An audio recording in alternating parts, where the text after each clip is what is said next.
Sud Radio, le grand matin week-end, l'info Éco Plus, Didier Testo. Bonjour Didier Testo. Bonjour Jean-Marie. Fondateur de la Bourse et la Vie TV. Didier, ça bouge dans la transition écologique avec un exemple d'entreprise qui avance dans ce domaine. Et d'abord Beneteau.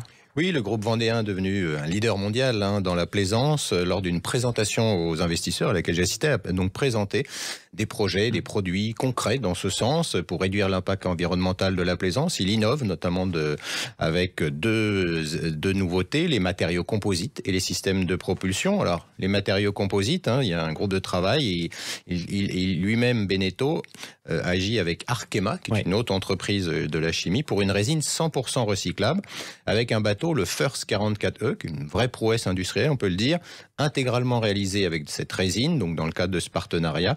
Et avec ce procédé, ça va permettre de séparer la fibre de verre de la résine lors de la déconstruction du bateau. Donc bien sûr, on va pouvoir réutiliser pour de nouvelles pièces. La résine entre alors dans un cycle vertueux. Il y a aussi des changements sur les motorisations des bateaux à voile comme les bateaux à moteur, avec notamment des systèmes de propulsion à émissions réduites, sans émissions, ou voire motorisation électrique.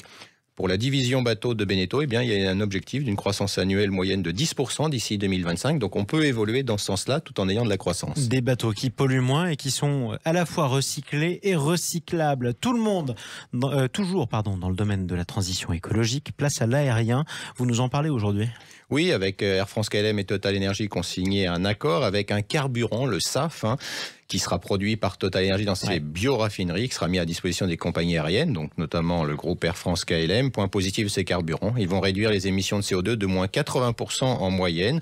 Donc ça va être effectivement là aussi une évolution dans le domaine aérien. Conclusion de ces deux exemples rapides, les entreprises savent qu'elles doivent changer. C'est de leur responsabilité. Reste à mesurer justement la rapidité avec laquelle elles vont faire ce changement pour l'environnement, bien entendu. Alors, il ne faut pas éluder aussi le sujet du coût de la transition écologique.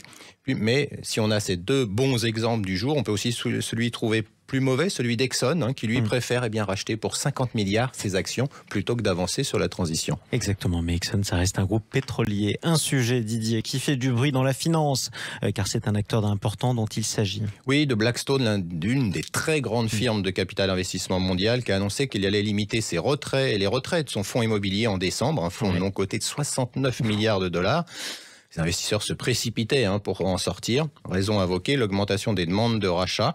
Cette alerte est significative. Ça en dit long sur ce qui se passe actuellement sur les marchés. Les investisseurs ont fait des pertes sur les obligations, sur les actions. Ils essayent de se vendre l'immobilier. Ça va être plus compliqué pour elles. On verra l'immobilier qui a bénéficié d'une période longue et confortable de taux bas. Cela tangue dans le secteur. Ouais, c'est terminé en tout cas pour ces taux bas. Une bataille qui continue. Ça se place dans le cloud, le nuage. Oui, cette bataille est certes numérique, ce qu'on appelle le cloud souverain. Après la pandémie, les sujets liés à notre pénurie de semi-conducteurs, l'Europe s'est réveillée. Pour rappel, dans ce domaine du stockage, la gestion de données, Amazon, Google, Microsoft dominent le monde. Lorsque l'Europe commence à se réveiller et parle de souveraineté des données des Européens, nos données dans les data centers européens, sans intervention étrangère, cela ne plaît pas aux États-Unis.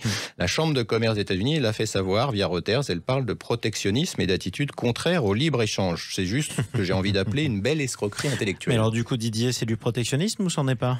Bien, l'agence européenne de cybersécurité qui s'appelle l'ENISA est dans son rôle de prévoir que les fournisseurs de services cloud doivent avoir leur siège social dans l'Union européenne, les services soient gérés dans l'Union européenne pour le traitement des stockages des données. La Commission européenne, elle devra avancer ou pas dans ce sens. C'est donc un combat en fait pour la liberté, pour se protéger d'un ami qui vous veut du bien. Pour revenir sur la Chambre de commerce américaine, qu'elle nous explique le monopole de Microsoft qu'il a fallu démanteler, et qu'elle nous parle du Cloud Act de 2018. J'invite tous ceux qui s'intéressent au sujet de souveraineté à s'y pencher. Le Cloud Act, c'est une loi fédérale américaine qui permet aux forces de l'ordre, aux agences de renseignement américaines d'obtenir des opérateurs télécoms, des fournisseurs de services cloud, des informations stockées sur ces serveurs. Que ces données soient aux États-Unis ou à l'étranger. Donc, pour résumer ce sujet du cloud souverain qui nous paraît lointain, les États-Unis auraient le droit de récupérer nos données, celles de nos entreprises. Nous ne devrions pas nous protéger.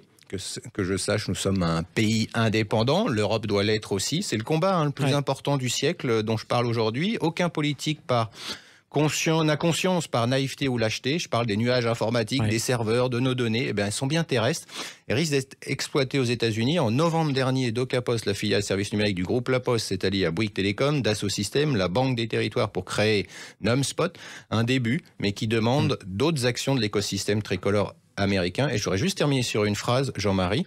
Le ministère américain de la Défense vient de passer une commande cloud pour tous ces acteurs américains de 9 milliards de dollars. L'oncle Sam veut la peau de nos données personnelles. Ce sera l'enseignement de cette Info Éco Plus. Merci Didier Testo. On vous retrouve dimanche prochain sur Sud Radio.